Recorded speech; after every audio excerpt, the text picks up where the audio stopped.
Hello everyone, मैं Anita Thakur. Welcome to my YouTube channel. और आज हम लोग पढ़ने वाले हैं क्लास 9th हिस्ट्री चैप्टर 3 जो है उसके 3rd सेक्शन डिस्कस करने वाले हैं, जिसका नाम है the Nazi world wide view. तो इसमें बात करेंगे कि नाज़ी का जो एक वर्ल्ड व्यू था वो किस तरह सा था।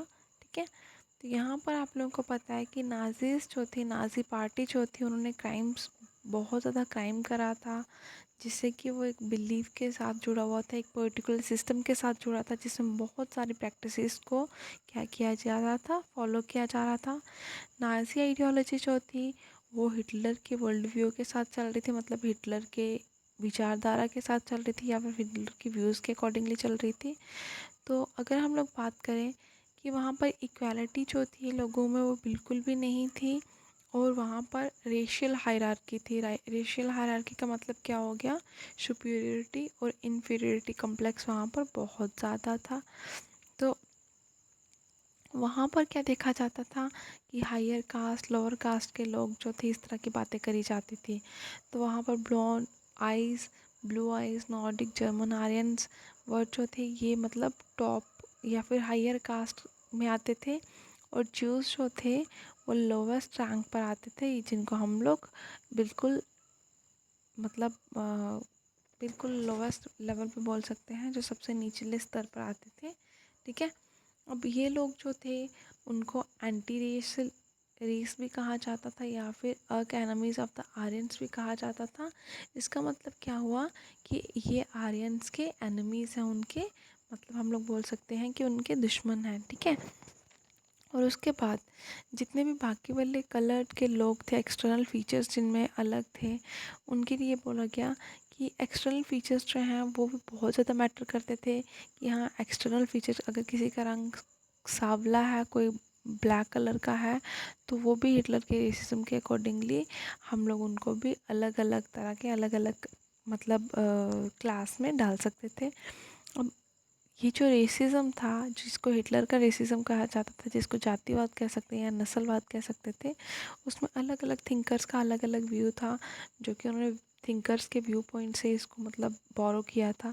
लाइक चार्ल्स डार्विन थे और हार्बर्ट स्पेंसर। ये जो डार्विन थे, ये हम लोग बोल सकते हैं एक नेचुरल साइंटिस्ट थे।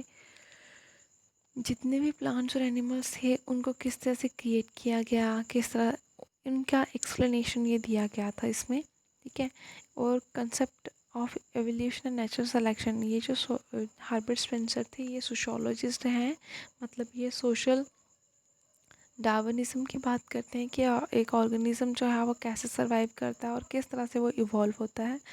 ठीक है, तो अब ये जो आइडिया था वो स्पीशीज़ के बारे में बताया गया था कि सिर्फ कुछ स्पीशीज़ जो है वो क्या कर सकती हैं, अर्थ पर सर्वाइव करती हैं और ख़ुद को चेंजिंग क्लाइमेटिक कंडीशंस के अकॉर्डिंगली ढालती हैं। मतलब कि जो कि मतलब हर एक पर्सन जो है वो एक ही तरह के क्लाइमेट सिचुएशन पर डिपेंड नहीं होते हैं। उसी तरह से बहुत सारी ऐसी स्पीशीज़ हैं जो क्या करती हैं, हमारे अर्थ पर रहती हैं, और उनकी क्लाइमेटिक कंडीशंस जैसे जैसे चेंज होती हैं वैसे वैसे उनका नेचर जो है वो भी चेंज होता है।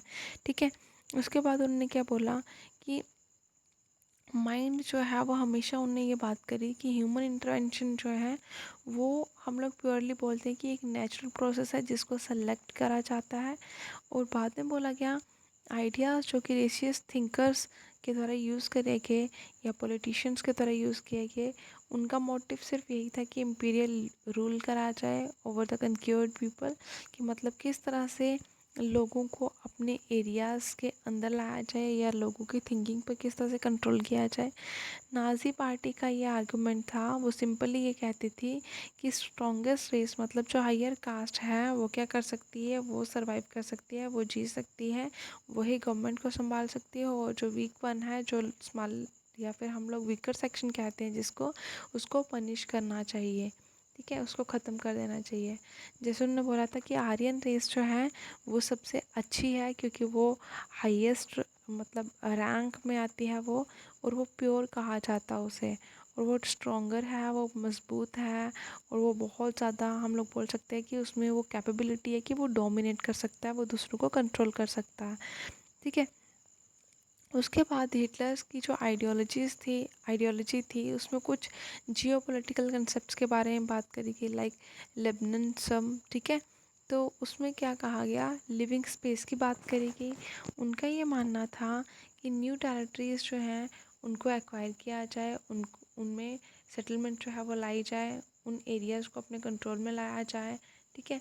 और इससे क्या होगा, हमारे एरिया जो है, जो हमारी मेन कंट्री है, जो अगर मान लीजिए हमारी इंडिया मेन कंट्री है तो उसके एरिया को इन्हांस भी करा जाएगा और साथ में न्यू लैंड जो है उसको अपनी एरिया की टेरिटरी में इंक्लूड करा जाएगा, जहाँ पर एक पर्टिकुलर मतलब रेस जो है वो क्या करेगी, वो कंट्रोल करेगी।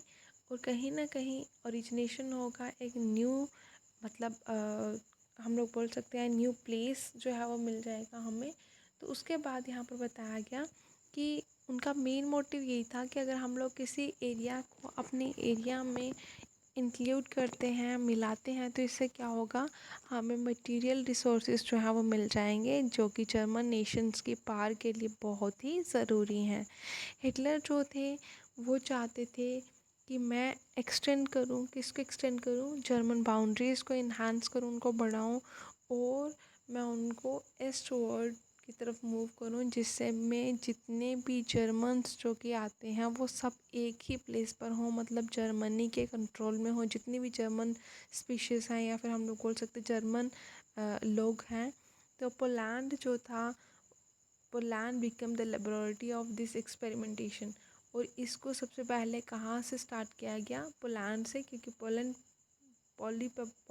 हम लोग बोल सकते हैं कि जो पोलैंड की पॉपुलेशन थी उनको कंट्रोल करना स्टार्ट किया था सबसे पहले जर्मनी ने। ओके, आई होप आप लोग को समझ में आया होगा। Thanks for listening and may God bless you all.